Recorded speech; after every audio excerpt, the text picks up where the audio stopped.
Então eu vou falar de novo. Então você teve um desafio muito grande na sua carreira. Nem de relógio para não ter problema. Né? Então tá. Ó, mas são 9h32, eu tô controlando o tempo pra você. Porque eu sei que você é super... Ele é super certinho. É a outra lá pra pegar com o horário. Não, você é pré-pontual. Você vai voltar à pergunta. Vou voltar à pergunta e vou falar do desafio. Então eu sinto muito orgulho de fazer parte da Lundbeck, mas os primeiros anos da Lundbeck, para mim, foi como um MBA, porque começar uma empresa do zero... É um grande desafio. Uma multinacional especializada em doenças mentais praticamente não era conhecida no Brasil. Então, quando a gente lançou a empresa no Brasil, a gente teve que solidificar o nome da empresa, depois lançar os produtos, né, e a gente teve muito sucesso. A empresa, com 2 anos, já tinha lançado 2 produtos no Brasil, e mais 2 anos a gente se tornou líder no segmento de depressão. Nossa. No Brasil, com um dos produtos nossos. Então, isso foi um grande, muito grande. Feito, assim, né? Na sua liderança, né? Você ter conseguido, com uma empresa nova, né? Uma empresa, nossa, excelente, né?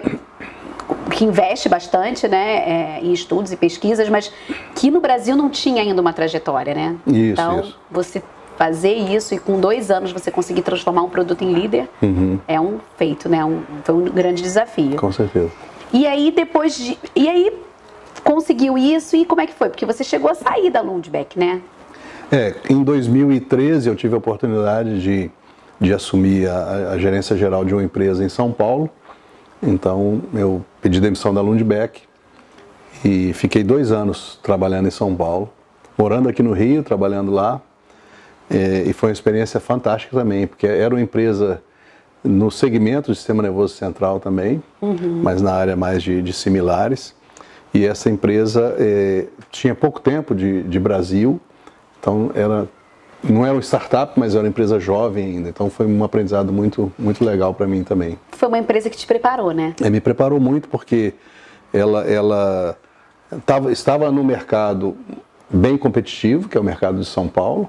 Ela estava num segmento competitivo e com pouco nome também no Brasil, poucos recursos financeiros na época, então a gente teve que saber lidar com a escassez de recursos para transformar a empresa numa empresa de sucesso, né? E esses 2 anos lá, então, eu costumo dizer que ele representou para mim como se fosse uns 5 anos de MBA, os 2 anos que eu passei lá, pelo aprendizado. E que bom que você foi para lá, né? Assim, você saiu, mas voltou com outro olhar, com uma outra visão e totalmente preparado para assumir a função que você exerce hoje, até hoje, né? Isso. E aí saiu de lá e foi convidado, né? Para assumir a posição como o GM. Como é que foi isso para você? E esse foi mais um dos movimentos que aconteceu na minha vida que eu atribuo a mão de Deus, né? Deus, ele me deu a oportunidade de sair por 2 anos para me preparar melhor para uma função que eu almejava aqui na Lundbeck, mas na ocasião ela não aconteceu. E que na própria Lundbeck, de repente, você não teria tido a preparação que você teve quando você saiu. Seguramente não teria, porque os desafios que eu enfrentei na outra empresa eram muito maiores. Então me preparou um pouco mais, né, para essa jornada que eu iniciei de volta em 2015 na Lundbeck. Eu confesso que me preparou muito mesmo. Eu voltei muito mais seguro, muito mais forte.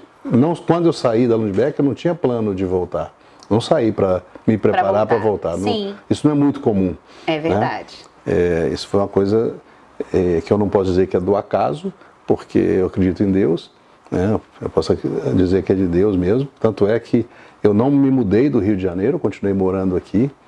E nesse período que eu fiquei fora, só uma curiosidade, o escritório da Lundbeck mudou-se para o lado da minha casa. Ah, que coisa boa. Então, assim, e mudou no período que você não estava, então ótimo. Então, assim, eu pensei assim, Deus estava preparando o terreno para, quando eu receber uma proposta, eu ter mais motivos para querer voltar. Sim. Então, foi muito interessante, porque Deus cuida dos mimos, né? Dos mínimos detalhes. São os mínimos detalhes. Deus faz alguns mimos na nossa vida. Então, eu pude, depois de 2 anos trabalhando em São Paulo e morando aqui, eu pude voltar para cá e trabalhar do lado da minha casa. Não, e maravilhoso, porque assim, e mais ainda para você valorizar esse presente que você recebeu, porque você antes, né, trabalhava longe de casa, foi trabalhar em São Paulo, tinha que ficar ponte aérea o tempo inteiro, e hoje você tem a comodidade. Eu fiquei 11 anos morando na Barra, trabalhando na Zona Sul, e gastando aí 2 horas e meia por dia de trânsito. Sim, eu já vivi isso, eu sei como é. Então, assim, foi um ganho duplo, né? Foi, com certeza, um grande presente, né? E assim, Josiel, queria que você falasse um pouco aqui sobre as suas características como líder, né? Assim, o que faz de você um líder que impulsiona, né? Aonde você vai, você impulsiona, né? Então, isso é marcado pela sua trajetória, como você muito bem contou aqui pra gente. Então, assim, quais são as suas estratégias? Assim, se você pudesse enumerar 5 características, estratégias que fazem de você um líder que impulsiona, quais são elas? Eu acho que uma delas, e eu tento aplicar isso em todas as áreas que eu atuo, quer seja na minha vida profissional, no meu meio pessoal, no círculo de amizades ou nas áreas que eu atuo na minha igreja, é liderar pelo exemplo, né? Eu gosto muito de estar presente em tudo e gosto de demonstrar atitude e comprometimento em tudo que eu faço. Então as pessoas que trabalham comigo, no mínimo, eu falo assim, eu tenho que fazer, porque se eu não tivesse aqui, o Josiel ia fazer. Então eu procuro liderar pelo exemplo, com as minhas atitudes, de no mínimo estar junto com as pessoas, mesmo que eu não vá pôr a mão na massa naquele momento. Então acho que essa é uma coisa que as pessoas valorizam bastante. Outra coisa procuro passar muita integridade e lealdade. Perfeito. Né? E isso gera confiança nas pessoas. E num cargo de liderança, principalmente como eu estou hoje, você precisa passar isso. As pessoas precisam ter segurança. Isso está sendo muito evidente agora, no período de pandemia, quando as pessoas estão com um nível de insegurança em todos os sentidos. Então eles precisam ouvir e ver, né, o líder passando essa segurança, não ficando desesperado, não ficando só cobrando, só fazendo coisas assim que não desrespeita o ser humano, né? Então eu procuro passar essas minhas maneiras de lidar com as coisas também dentro da empresa, para que as pessoas tenham essa visão e possam entender que essa é uma preocupação que eu tenho de liderar pelo exemplo. Essa é uma das questões. Perfeito. E aí tem outras que você também, né, você é muito movido a resultado também, né, o Josiel sempre foi também, né, assim, você é um líder humano, né, você é focado em estar perto das pessoas, você tem uma curiosidade aí muito interessante sobre essa proximidade que você tem com as pessoas, né. Conta aí pra gente novamente, né? Porque você contou na live, mas isso é uma curiosidade muito interessante. Eu vou falar um pouquinho do resultado que você colocou aí, mas antes, completando então a questão da proximidade, né? Eu acredito que as pessoas são humanas, né? A empresa é formada de pessoas, né? A gente já ouviu muito que o CNPJ é formado de CPF. Então, só que muitas pessoas, ou muitos líderes, não dão valor ao capital humano que está ali. Então eu gosto muito de valorizar as pessoas. Em qualquer lugar que eu chegar, eu vou tentar ser igual para a pessoa que me atende na recepção, lá na portaria, quanto para o CEO da empresa. E os funcionários percebem isso, né, esse tipo de trato, porque é a maneira de você respeitar. E o que não quer dizer que eu não vá cobrar, as coisas bem feitas, os resultados. Sim. Então essa proximidade me capitaliza algumas coisas que as pessoas valorizam, né, coisas que eventualmente eu não conseguiria fazer se eu tivesse numa empresa com 5.000 funcionários, mas tendo 200 e poucos funcionários, eu consigo fazer. Então uma atitude que eu faço que é muito pequena, custa 0 e que tem um valor agregado enorme, que é ligar para todos os funcionários no dia do seu aniversário. Olha isso, gente. Então todos os funcionários da Lundbeck no dia do aniversário recebem uma ligação minha. Todos os funcionários, são mais de 200. Né? E aí você fala, como é que você lembra? Eu falo, não, eu uso a tecnologia para me ajudar, né? Sim.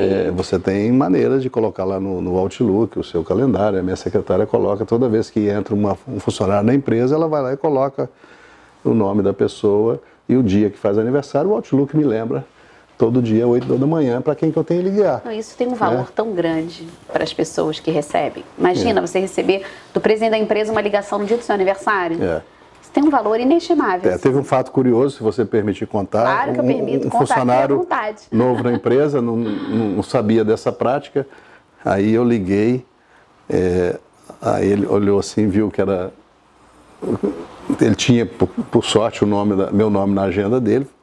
O Josiel ligando, aí ele me atendeu como se fosse trote. Não, isso é trote, não pode ser verdade. Aí eu tive que falar algumas coisas para a pessoa acreditar que era eu mesmo. Eu achei que era trote, o presidente da empresa me ligando. Né? Mas aí depois as pessoas foram acostumadas. Achando que era um trote da área, né? Vamos fingir que é o presidente, vamos ligar. Alguém deve estar passando um trote. Mas isso é muito legal, porque eu gasto 5 minutos para fazer isso. Gasto não, invisto 5 minutos do meu tempo. Não, gente, isso é muito... isso dá um retorno muito grande. Então, tem essa questão, quando eu encontro, por exemplo, vou sair com o meu vendedor, meu representante. Se eu não lembro o nome da mulher dele e dos filhos dele, eu vou lá na ficha dele do RH. Gente, olha isso, gente.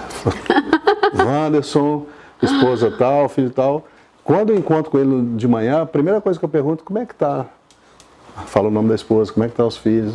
O cara fala, como é que essa pessoa sabe? Não, se você cria uma conexão tão forte com a sua equipe... Porque não tem nada mais valoroso para as pessoas de bem do que a família. Sim. Então, quando você linka a vida da pessoa com a família dela, né? Não, gente, isso é demais. Eu lembro uma vez, há muito tempo atrás, como eu fui impactado com esses detalhes, eu fui alugar, na época que tinha locadora de vídeo, né? Eu fui alugar uma fita de vídeo no dia do meu aniversário. Quando eu entreguei meu cartão para o cara do caixa, ele viu que era meu aniversário, ele me deu os parabéns, porque ele viu lá no computador, me deu, eu não estava esperando, e ainda me deu uma cortesia de uma fita. Quer dizer, gestos tão pequenos que impactam. As pessoas querem ser bem tratadas, elas gostam. E às vezes tem líderes que entram na empresa, ele passa na recepção, não fala com ninguém, não dá bom dia, coisas que não custam nada e tem um valor agregado grande para quem recebe esse tipo de tratamento. Sim, e você vai muito além, porque você faz questão de olhar na ficha do RH, você olha o cadastro do seu colaborador para entender quem ele é, para saber que ele tem uma família, que por trás daquele profissional existe uma família ali. Né? E você se preocupa com esse detalhe e você gera uma conexão com a sua equipe. Isso é... E aqui, antes ainda de falar da questão dos resultados, uma coisa que eu tenho aprendido nesse período da pandemia, e a gente tem ouvido muito isso por aí, é que mais do que nunca a família ou a vida pessoal passa a fazer parte da vida profissional. Nunca fez tanto, né? Logo que eu comecei minha vida profissional, o pessoal falava assim, você tem que separar a vida pessoal da vida profissional. Não vem trazer problema da sua casa aqui para o trabalho. E também não leva problema da casa, do trabalho para casa. As pessoas eram tratadas como duas. Assim, você chegou de manhã, entrou na porta da empresa, problema de casa fica em casa. Aqui isso é a mais. Né? Aí você sai da a mais, vai para casa. Né? Não, você agora é pai de família ou mãe de família, não é mais empresa. Só que as pessoas, elas são únicas, elas não têm duas faces. E eu estou devendo a do resultado. Então, assim, sendo um homem de vendas, não dá para pensar diferentemente de resultados. Porque se tem uma coisa que um vendedor mais é cobrado, é por resultado. Sim, verdade. Você pode até aceitar uma atitude não muito... Né, a pessoa não ser muito comprometida numa coisa ou na outra, se ela tiver resultado. Mas se não tiver resultado, a sua tolerância para com determinada profissional ou função vai ser muito menor. Sim. Então, talvez até porque a natureza da minha origem é mesmo comercial, e não dá para... Comercial, a palavra que ele mais ouve na vida é cota, ou objetivo, ou meta, como você queira chamar.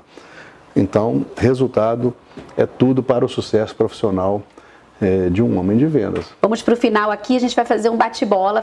Então vamos lá, Josiel, um livro. Indica um livro aí. A Tríade do Tempo. Muito bom esse do livro. Christian Barbosa. Excelente livro para gerenciamento do tempo, né? Muito oportuno para quem está com problema de administrar tempo, família, profissão, vida pessoal, etc. Perfeito. E um filme? Desafiando Gigantes. Esse filme é maravilhoso. Frase de inspiração. Antes de ser um excelente profissional, procure ser um ótimo ser humano. Perfeito. Tem uma frase que eu gosto muito também. Nenhum sucesso profissional compense um fracasso familiar. Não, isso também é maravilhoso. Os dois, né? As duas frases. Por isso que tinha que falar aqui, né? Liderança para você é? Acho que exemplo. Perfeito. E um sonho de infância? Constituir uma família linda. Que bom que você conseguiu, né? Acho que sim. Alcançou esse seu sonho. E um sonho atual? Um sonho atual? Eu acho que meu sonho é deixar um legado importante para as pessoas ou para a comunidade. Deixar uma marca nas pessoas. Deixar um legado, Perfeito. E um líder que te inspira? Pastor Josué Valandro. Perfeito. Por que ele te inspira? Porque ele é um homem de Deus, ele é empreendedor, ele é visionário, ele lidera com muita inspiração, ele inspira muita gente. Perfeito. E a gente precisa disso, né? Por isso a gente está fazendo essa série, gente, para inspirar as pessoas. E a gente trouxe o José hoje para isso, para trazer inspiração. E o que te move? O que me move, acho que o meu combustível são os valores e as coisas que eu aprendi ao longo da minha vida. E posso considerar que isso tudo constitui meu alicerce, né? E meu combustível para viver. Perfeito. Foram estruturas, né, que foram formadas, estruturas. Né? E o seu propósito em uma frase? Meu propósito acho que tem muito a ver com o legado que eu quero deixar, que é tentar incentivar positivamente as pessoas com quem eu me relaciono, contribuir de alguma forma em todos os sentidos, quer seja material, quer seja inspiração, quer seja ensinamento, que as pessoas sintam-se bem por ter relacionado comigo, ter me conhecido. Acho que esse é meu propósito. Ai, gente, muito bom, né? Muito obrigada, José. Obrigada mais uma vez por você estar com a gente nesse movimento, nesse projeto, né, do Líderes que Impulsionam, primeiro com a série de lives que a gente começou no Instagram da agência, agora no canal do YouTube e em breve o nosso livro que a gente vai fazer em prol da causa do câncer. Te agradeço muito por você ter aceitado esse convite e ter contribuído, porque eu vou te dizer, os seus ensinamentos contribuíram com a minha vida. Desde a na nossa pré-entrevista, quando você falou sobre a sua equipe, falou sobre o ligar para os seus funcionários, eu comecei a adotar isso, porque eu sou jornalista e adoro escrever, gosto de escrever mensagens longas, mas nada substitui uma ligação. Então, assim, eu passei a ligar para os meus funcionários. Então, assim, a sua vida, né, isso me inspirou. A forma como você cuida das pessoas me inspirou a fazer da mesma forma aqui. Então, eu quero te dizer que você já deixou uma marca na minha vida. Legal. Te agradeço por isso. Bom saber e te agradeço pela oportunidade. Não é fácil falar de 43 anos de trabalho, né, de carteira assinada, podemos dizer assim. Nossa. Em uma hora, mas espero que eu tenha podido contribuir para inspirar algumas pessoas. Com certeza. Obrigada. Eu que agradeço. Obrigado. Até o próximo episódio. Pessoal, obrigada. Obrigado. Acabou. Eu deixo gravando ainda, tá? Não tem problema não. Vamos, foi ótimo, né? Foi. Agora merecemos o café, não? Merecemos tomar um café, não é verdade? Ali, ó, tem água de coco, tem mate zero, tem coisinhas diet e coisinhas não tão diet.